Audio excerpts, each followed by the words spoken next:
To date, 11,319 people have lost their lives due to COVID-19 in the province, 122 of whom were healthcare workers. While the infection rate has dropped significantly and hospitalisations have declined, there is no room to move when it comes to safety protocols. So our concern is any gatherings of any size where the spread, especially when people have their guards down.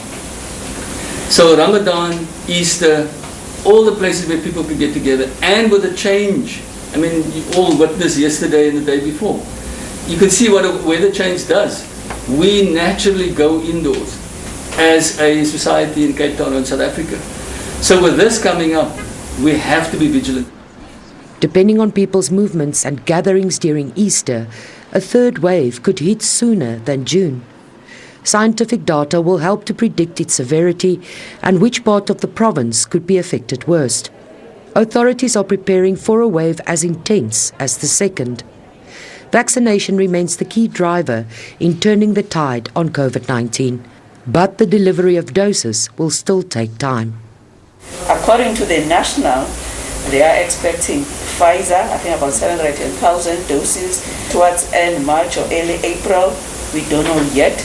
They use the language we secured and the manufacturers commit, but we haven't signed the agreement yet. So we are waiting for them. And also they're expecting 11 million from the J&J vaccine, with about 2.8 million at least to arrive April, May. Just over 21,000 healthcare workers have been vaccinated so far. There's still no certainty if the number of vaccinations will have a mitigating impact on the third wave.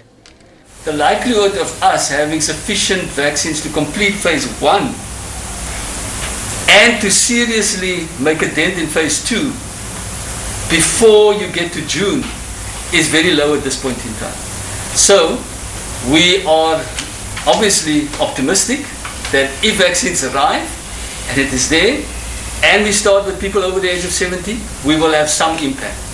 But exactly what that would be, it's dependent on the delivery date, and it's dependent on the timing of the third wave. The province says it's ready and geared towards a large-scale vaccination program. Mariska Botha, SABC News, Cape Town.